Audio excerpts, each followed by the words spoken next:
Okay, back to Mike's Korean kitchen here. This is another very simple idea here, but if you've been 10 years in Korea or longer like me, showed up here in the mid to early 2000s, coffee, unbelievably, is really hard to find. It's a new craze to have drip coffee in Korea.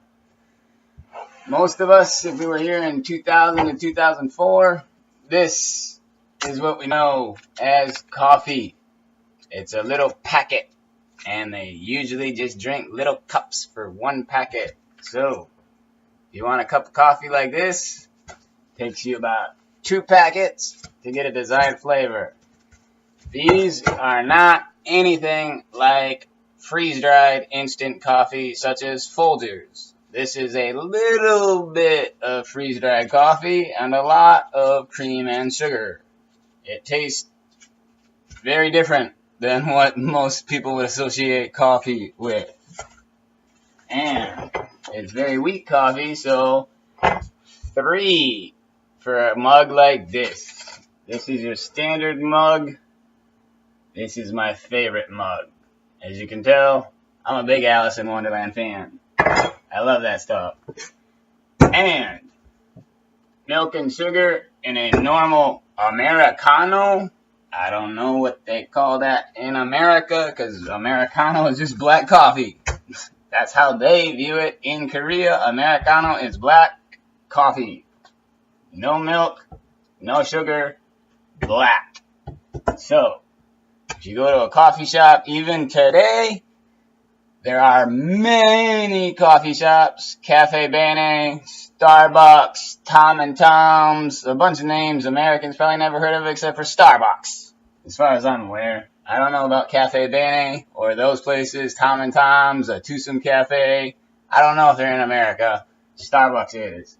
Anyway, this is a new concept, having whole bean coffee. Yes, that's right, having actual beans in your coffee, as we see there. Everybody knows coffee beans. I'm very blessed because they have a bunch of different kinds now. Man, if you love coffee, the aroma. I personally like the Indonesian coffee the best.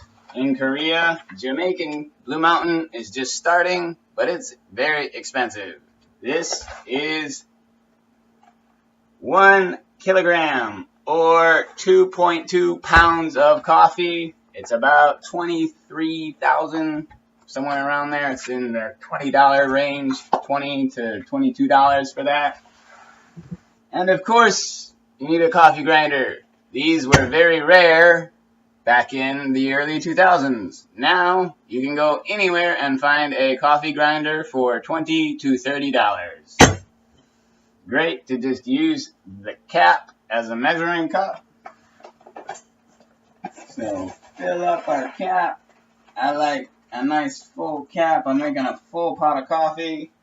So, there's our cap of Indonesian coffee. Put it in our grinder. Of course, don't miss a drop because we love that coffee.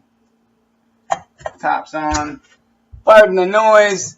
Grinders, as you know, are a little bit loud. But grinding.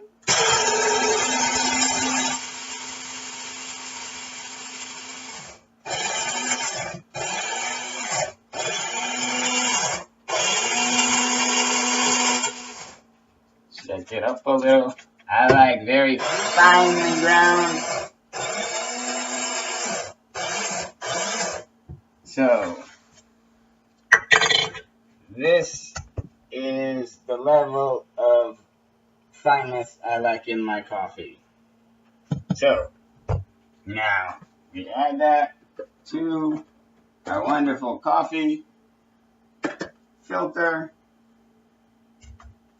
This coffee machine is good because you don't need any special paper filters as that. So there is my coffee filter. Alright, put that in here. Now, next step of course is water. this is where it gets a bit interesting too, living in Korea. Unlike America, some Korean government, I don't know, conspiracy, whatever you want to call it, they say the water is not safe to drink here. So everybody in Korea pretty much has one of these, a water dispenser. You have hot water and cold water here. I do drink the water out of the tap, but just to make that special coffee, we'll use the nice hot water, fill up our pot.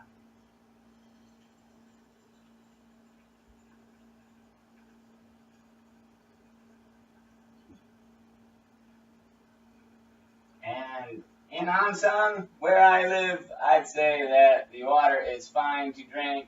We have this, so I use it. The wife never drinks coffee or never drinks water out of the tap.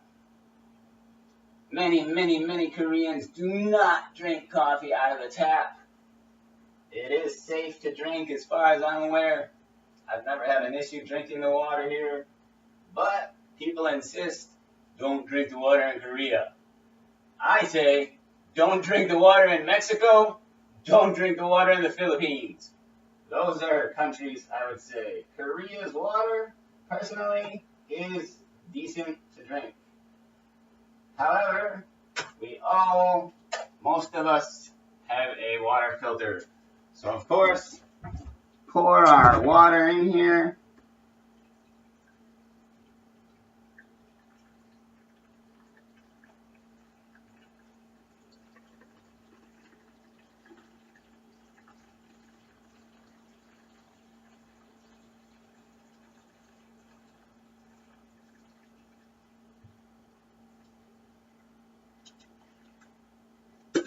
And obviously, push the top down and push power. So now it will begin dripping. There's no reason for you to keep watching while we're dripping, so let's pause this. We're back now. We have our pot of coffee here, made about 8 or 9 cups here. Got our cup of coffee, just to show you how beautiful it is.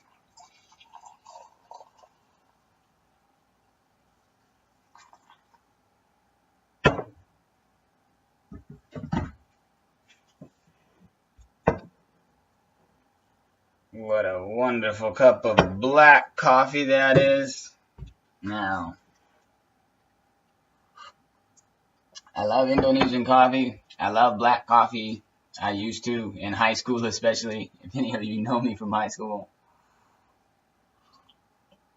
I'll never forget drinking black coffee, feeling like a man, hair on your chest.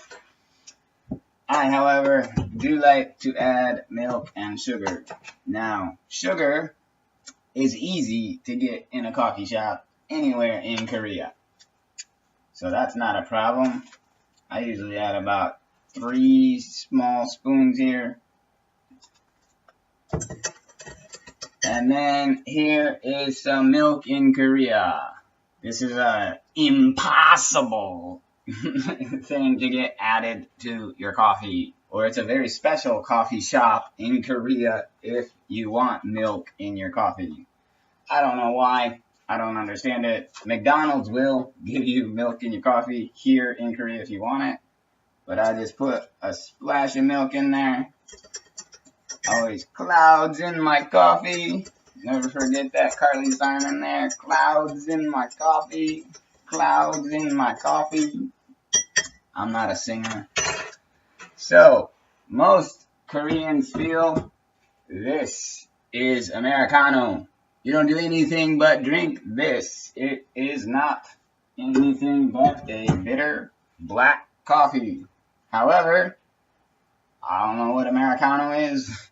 I like cream and sugar. Here I don't have half and half, but I got milk, and there's that. One point about milk here, I will tell you, this is ultra high temperature milk, UHT milk. It is not pasteurized milk. You can Wikipedia this, Google this, but it is not pasteurized milk. Many Americans think it tastes like it's spoiled because it's not pasteurized. Anyway, it is UTH milk, ultra high temperature milk, and that's why it tastes different in Korea. So that's the gist of how to make a good cup of coffee. This has not become common in Korea since about 2010 to 2012. It was impossible to find anything but these for so long. Finally, you can have whole coffee freshly ground on a daily basis. So that is a simple explanation of coffee, because we all need it in the morning, or at least a lot of us love our coffee in the morning. Thank you for checking it out. Bye.